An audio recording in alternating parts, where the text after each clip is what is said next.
Akkam jirtu faamilii nagaan waaqayyoo manaa fi kallattii jirtanitti isiniif haa ta'u nagaa keessan naguma nagaa galata waaqayyo.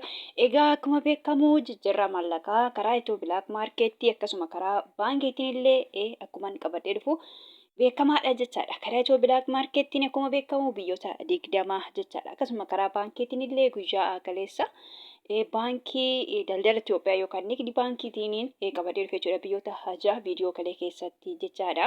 Guyyaa har'aa immoo baankii qacareen baankii Hawaashiin biyyoota 5 qabadhee dhufe jechaadha. Karaa Itiyoo Bilaak Maarkeettiin biyyoota 20 akkuma beekamu karaa baankii Hawaashiin immoo guyyaa har'aa baankii qacareen biyyoota 5 qabadhee dhufe jira jechuudha. Egaa warroonni mana kanaaf immoo haara taatanii sabiskiraayibii shee laayik gochuudhaan gara maatii keenyatti dabalamaa isiniin jenna. Warroonni mana kanaaf immoo maatii taatan shee laayik gochuun viidiyoo kana hanganumaatti dhageeffadha. Yaada koomentii barreessaa isiniin jedha. Yaada qabdan koomentiidhaan barreessaa biyya kam dabaluu immoo yookaan bakka waan sirriitti fakkaatee jechuudha. Maaliif ilaalchi namaa hundumtuu garaagara waan ta'eef jechaadha. Egaa guyyaa har'aa akkuma beekamu karaa Itiyoo Bilaak Maarkeettiin qannasee jira jechuudha. Guyyaa kalee dabalee ture dhugaa dubbachuu fi guyyaa kalee baay'ee dabalee ture. Guyyaa har'aa akkasuma immoo baay'ee qannasee jira jechuudha. Salphumatti guyyaa har'aa karaa Itiyoo Bilaak Maarkeettiin qannaseetu jira jechuudha. Guyyaa har'aa qannasee jira jechuudha. Egaa salphumatti guyyaa har'aa karaa Itiyoo Bilaak Maarkeettiin qannaseetu jira jechuudha. Egaa akkasuma immoo karaa baankiitiin akkuma jedhe baankii Hawaashiin qabadhee dhufee jiru baankota keessa immoo biyyoota 5 jechuudha. Guyyaa kalee akkuma dubara dubbadhee baankii daldala Itoophiyaatti guyyaa har'aa immoo baankii Hawaashii jechuudha. Baankii maaliif akkuma maqaa isaanii yookaan jijjiirannaa isaanii baankota hundaa garaagara waan ta'eef jechaadha. Baankiin tokko miti. Baankiin Hawaash baankii daldala Itoophiyaa baankiin hundumtuu jechuudha.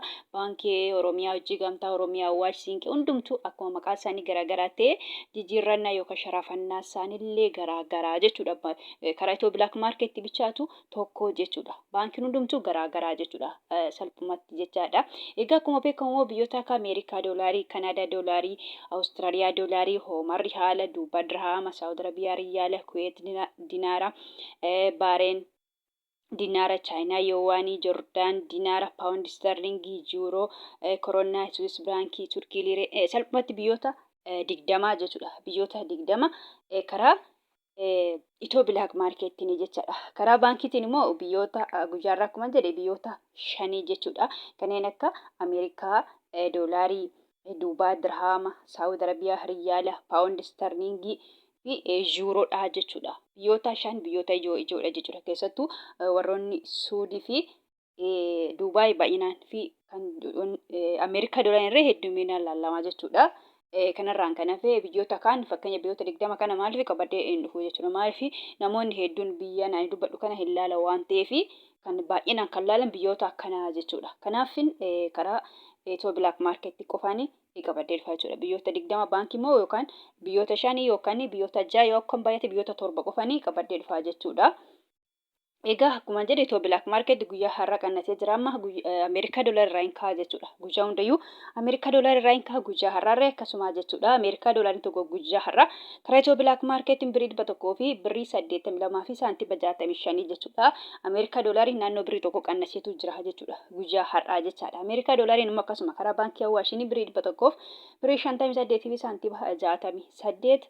Awustiraaliyaa doolariin karaa Itiyoo Bilaak Maarkeettiin birrii 100 birrii 28 fi saantiima 88 jechuudha.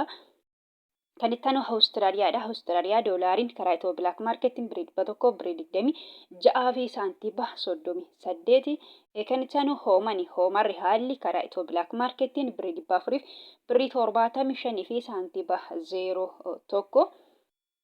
Kan itti aanu Duubaay dirhaamiin karaa Itiyoo Bilaak Maarkeettiin birrii 49 fi saantiima 73 jechuudha. Birriin Duubaay illee qannaseetu jira jechuudha. Saantiima wayii qannaseetu jira jechuudha. Akkasuma immoo Duubaay dirhaamiin tokko jechaadha. Karaa baankii Hawaashiin birrii 44 fi saantiima 25. Kan itti aanu Saawudiidha. Saawud Arabiyaa riyaalli karaa Itiyoo Bilaak Maarkeettiin birrii 48 fi saantiima 26 jechuudha. Birrii Saawudii guyyaa har'aa karaa Itiyoo Bilaak Maarkeettii yookaan gabaa gurraachanii jechaadha. Akkasuma immoo birrii Saawudii tokko jechuudha. Saawud Arabiyaa riyaalli karaa baankii Hawaashiin birrii 43 fi saantiima 31. Kan itti aanu Kuweet dinaarri karaa Itiyoo Bilaak Maarkeettiin birrii 500 fi birrii 89 fi saantiba 29 jechuudha. Biriin Kuweet illee qannaseetu jira jechuudha. Naannoo birrii lamaatti kan dhiyaatu qannasee jira jechuudha. Guyyaa har'aa qannaseetu jira jechuudha. Kan itti aanu baareen diinaarri karaa itoo bilaak maarkettiin birrii 400 fi birrii 83 fi saantiba 68. Chaayinaa Yoowwaaniin karaa itoo bilaak maarkettiin birrii 26 fi saantiba 87. Kan itti aanu Joordaan diinaarri karaa itoo bilaak maarkettiin birrii 200 fi birrii 57 fi saantiba 64. Paawundi sterlingiin karaa itoo bilaak maarkettiin birrii 200 fi birrii 43 fi saantiba 67 jechuudha. Paawundi sterlingiin tokko karaa itoo bilaak maarkettiin guyyaa har'aa jechuudha. Karaa baankii Awaashiin immoo jechuudha. Paawundi sterlingiin guyyaa har'aa jechuudha. Baankii Awaashiin birrii 200 fi birrii 10 fi saantiba 65 jechaadha. Kan itti aanu yuuroodha. Yuuroon karaa itoo bilaak maarkettiin jechaadha.